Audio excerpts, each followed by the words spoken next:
What is going on, my good people? Mike Hidalgo here. Thank you for joining us on another FCP Euro DIY. Today we're going to be working on a 2016 Volkswagen Mk7 Golf R.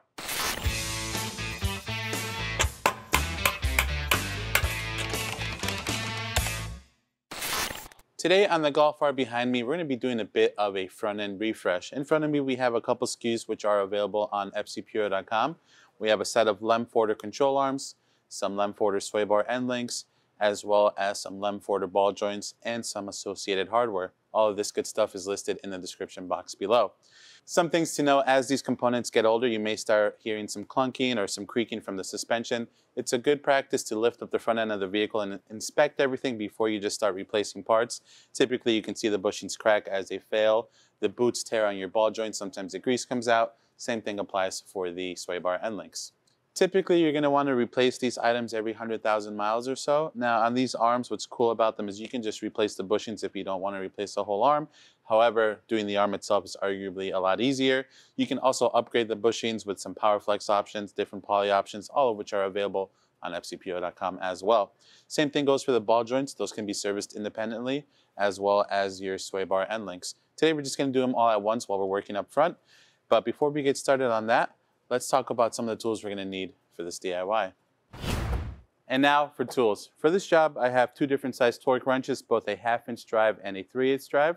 I have a 1/2-inch drive ratchet. I would also recommend a 3/8 drive ratchet. I'm going to be using an electric one for that sizing, but a regular 3/8 drive ratchet will be handy. We have a 17mm socket for our lug bolts.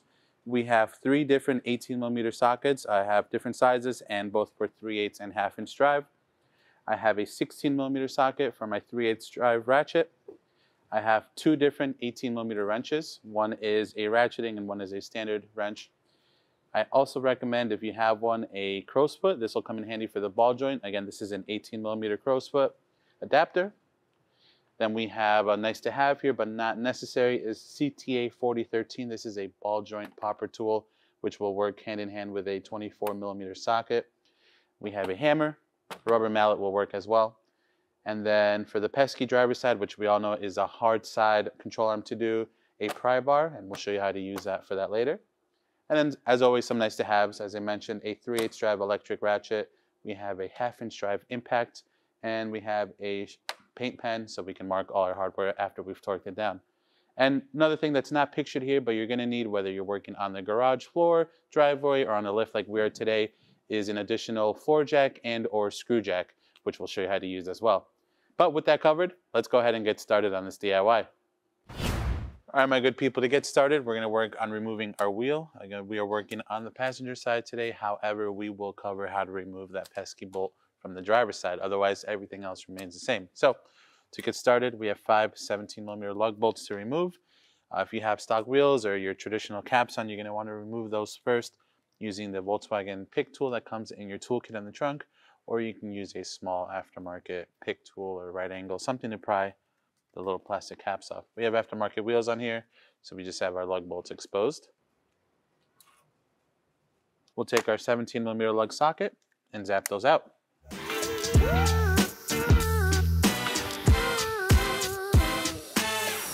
All right. Now we have our wheel off, we're going to go ahead and get under the R, and we'll work on removing our control arm and ball joint. So let's get to it.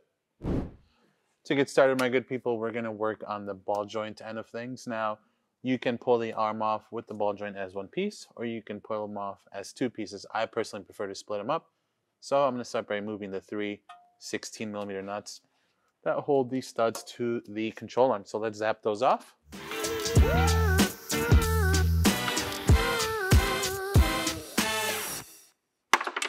All right, with those removed, we should be able to just pull the arm off, separate it from the ball joint, no problem. From there, we're going to move over to our forward bolt. This is our 18mm bolt right here. This one, we have plenty of room to get out. Unlike the driver's side, once we get this one out, we'll hop over to the driver's side real quick, and we'll show you how to tackle that one as well. For this, I'll use an 18mm wrench. Just go ahead and break it free.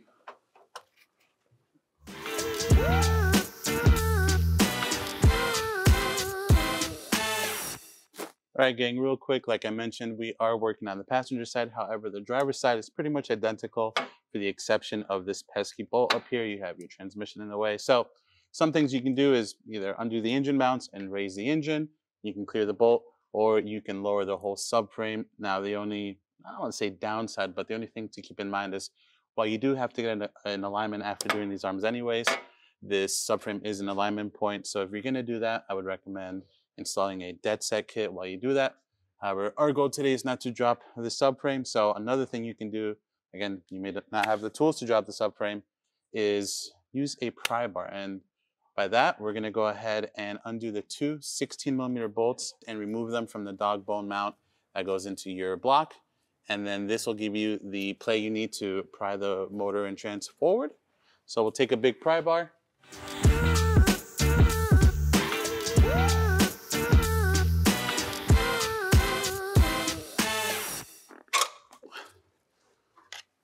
And with a little bit of prying, you can get it out. Obviously, the goal isn't to damage the casing or anything in the surrounding area, but it is another way of doing it versus dropping the subframe or removing engine mount. So with that, you get the pesky bolts out. The reverse is going to be the same. Pry so you can get your new hardware in after you've installed your new control arm. And you're going to want to torque down the 216s to 50 Newton meters plus 90 degrees. I will catch you back on the other side.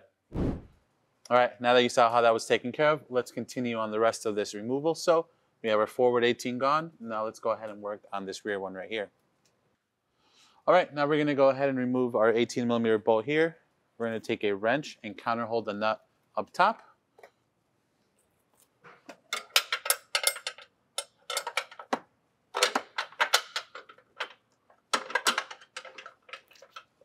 We'll take our 18. I'm just going to use the impact gun to zap it out, but you can use a regular ratchet, either a 1/2-inch drive or 3/8 drive will work fine.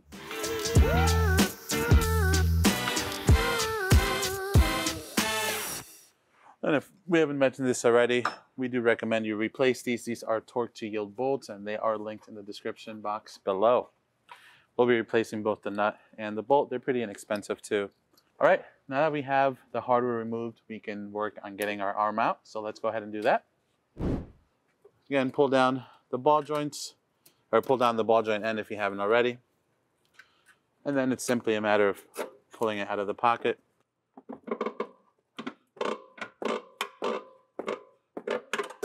And working it out. And just like that, we have our old control arm out. Now you can throw these on the table and inspect them, but I can see just from holding it here, some of these bushing, parts of this bushing was starting to crack already. So, I mean, at 90,000 miles, definitely doesn't hurt to replace them. So, let's go ahead and set this to the side, and then we're going to move over to removing our old ball joint, and then we'll start installing some new parts. To remove the ball joint, you have an 18mm nut that we're going to break free. Again, you can do this as one piece with the arm. I just like having the room here to put my wrenches and torque wrenches and all that good stuff. Makes life a little bit easier.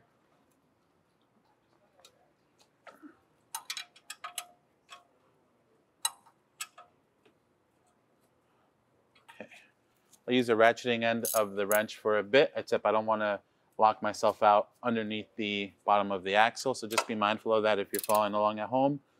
You want to give yourself some space to get your wrench out. If for some reason this was not working out for you and the ball joint is spinning, what you want to do is take a floor jack or a screw jack and just put some pressure on the bottom of this so that the tapered end locks back into the knuckle, and then you can hopefully undo this without having to put a counter hold tool in there, because for that you'll have to get rid of the axle. So some pressure on the tapered end should keep that ball joint from spinning on you. This one seems to be nice and stuck in there from 90,000 miles of never being changed, so we're going to kind of use that to our favor here.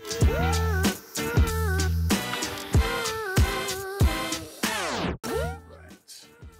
At this point I'm going to switch over to a normal wrench.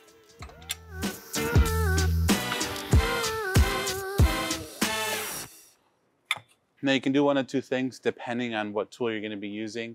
Again, we're using that ball joint separator tool. So you can keep the nut on there if you don't want this to shoot off at you. You can remove the nut if you're confident that this won't shoot into your hands. If you're using a pickle fork, Same deal. However, just keep in mind, if you're using a pickle fork and you've already removed the lower control arm, you're going to put a lot of stress on this whole unit here. So just be mindful that you don't want to damage your strut. You don't want to damage anything else. So if you can, use a ball joint separator tool like the CTA tool we're using. If you're going to take the pickle fork route, try to keep the whole assembly as one so that this knuckle has some more support other than just from the coilover or strut. All right, now that I've given myself most of the way up with the ratcheting wrench, I'm going to switch over to a normal wrench and back the nut off the rest of the way. Now, while you could use the ball joint separator tool now, one thing to keep in mind, this is a locking nut, so if you were to break that press fit free, you're not going to have the whole assembly spinning on you, so just be mindful of that. All right, with our old 18mm nut removed, now we can set up our CTA ball joint popper tool.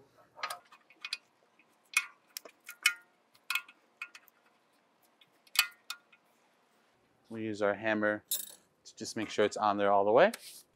Again, while I'm hammering this tool on, I'm keeping pressure on the outside of the hub. I don't want to strain the axle or anything in the suspension.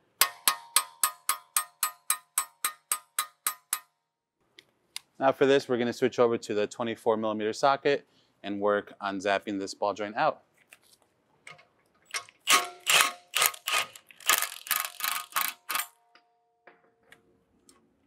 So you can see I wasn't joking, it really shoots straight down. So just be mindful of that if you're following along at home. Stay clear of the ball joints. Here's our old unit, here's our new one. Again, not terrible for a car with 90,000 miles, but while we're doing this job, we might as well replace everything. So we'll get our new Lemforder unit in. These are also stamped R for right, L for left. That's meaning from the view of the driver's seat. So we'll go ahead and get ready to install our new ball joint. With our old ball joint out, I have my screw jack situated ready to go for the install of the new one. Again, a floor jack will work just fine for those of you working at home on the ground. But the goal here is to get the ball joint fed in. And we're going to put some pressure on it to keep that tapered end from spinning on us so we can go ahead and torque it down properly. So now we're just going to feed it in. I'll put some pressure on it. This is just a wood block wrapped in a shop towel, so it's not so raw. We'll go ahead and use these studs a little bit to bottom this out.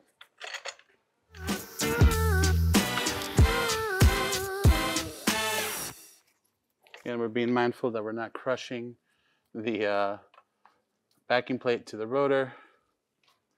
All right. At this point, that should be more than enough to get us started. We'll go ahead and start working that 18mm nut on with our wrench.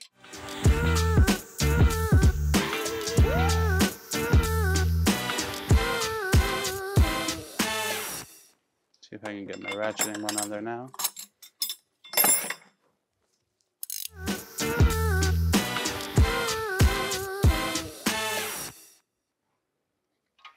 All right, we're going to snug it up, and then we're going to torque it down to 60 Newton meters. This is where I like to use a crow's foot. It comes in handy when you're in these like tight, awkward spots. We'll go ahead and remove the screw jack so we have a better view of everything.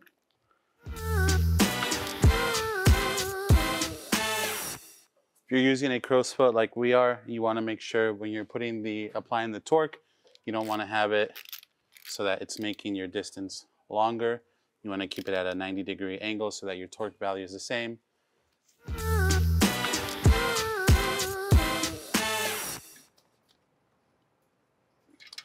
All right, now we have it torqued down. We can go ahead and use a paint pen if you wish, just to mark everything, makes it look nice. And next time you're under there, you can make sure nothing has come loose.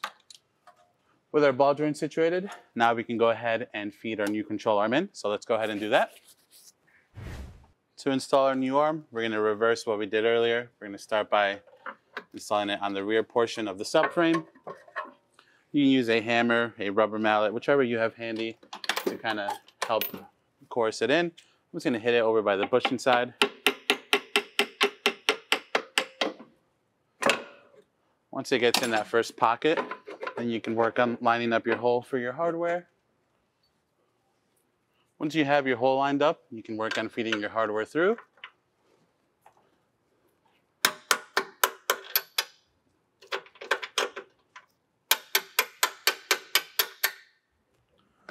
And then we'll also start our new 18mm nut up top just to kind of hold that hardware in place. Just finger tight.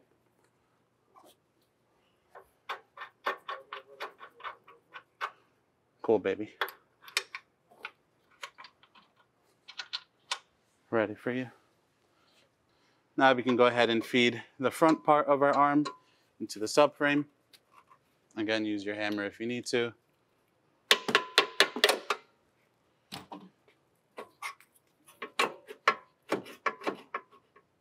And then we can feed in our new hardware up front. Start your new 18mm bolt by hand. This one we want to make sure we tighten down when the vehicle is at ride height. This car is on coilovers, so the droop isn't too much, so we don't have too much to raise it. But what you can do before you get to this point is measure the distance of the center of the hub to the fender line when the car's on the ground. And you can do the same thing to give you kind of a rough idea when you use a floor jack or screw jack to raise everything up. I'll show you exactly what I mean in a little bit. With that in hand tight, we're going to go ahead and line up our ball joint studs through our control arm.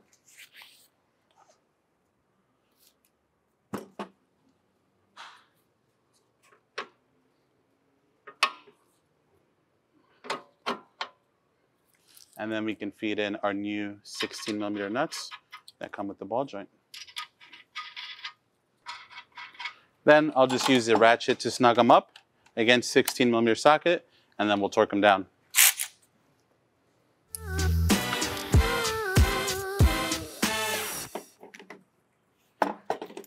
All right, these we're going to torque down to 40 Newton meters plus 45 degrees. All right, 40 Newton meters.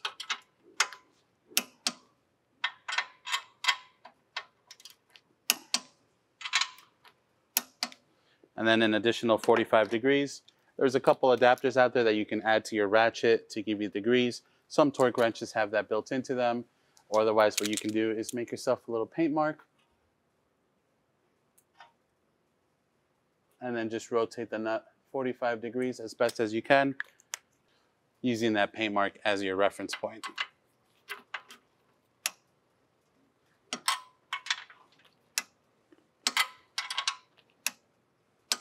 All right, and we'll go ahead and mark them down in full.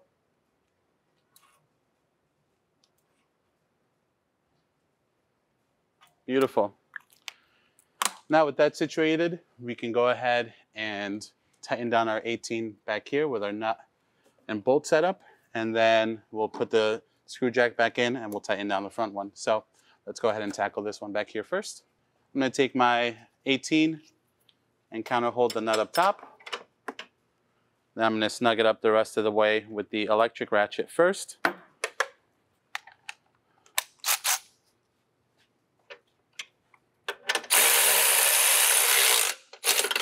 Oops. And then we're going to torque it down to 70 Newton meters plus 180 degrees. So funny.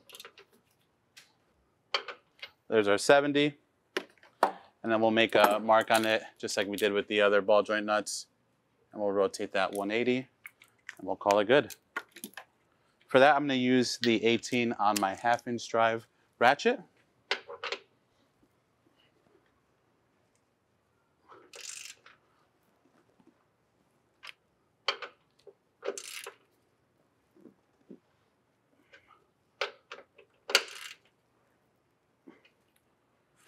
And we can go ahead and mark it up.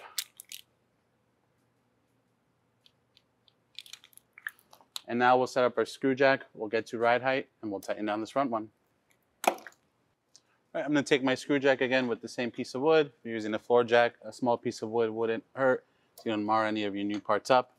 We'll go ahead and get our car situated to ride height. And then we'll go ahead and torque down our 18mm bolt.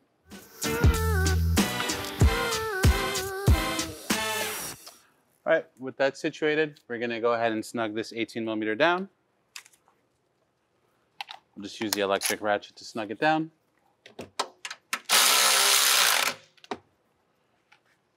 And same as we did with the other one, we're going to torque it down to 70 Newton meters plus 180 degrees.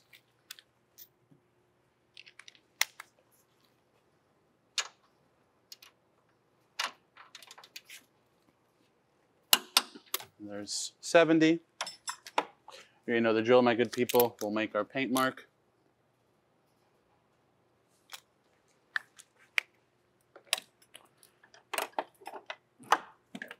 For this one, I'm just going to use the wrench since it's a little bit of a tight space.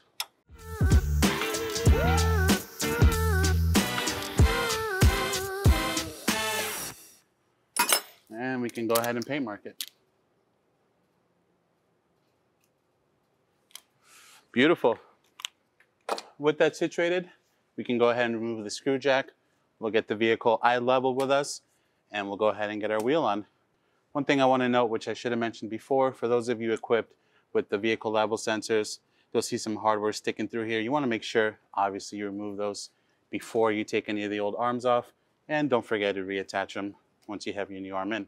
But with that said, let's get out from underneath here, get our wheel back on, and wrap up this DIY. Now we have everything buttoned up. We're going to go ahead and put our wheel back on. We'll have our 17mm socket ready to go.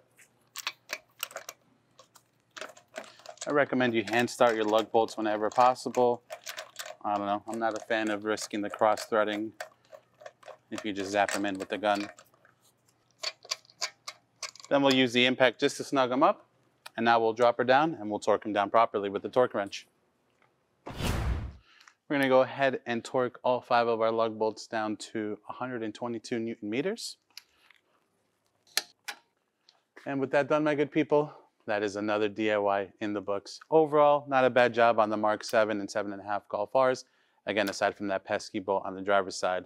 If you like this video, please be sure to give it a thumbs up. If you have any questions or comments on what we did today, leave them in the comment box below. If there's a specific job you want to see be done on the car, leave them there as well.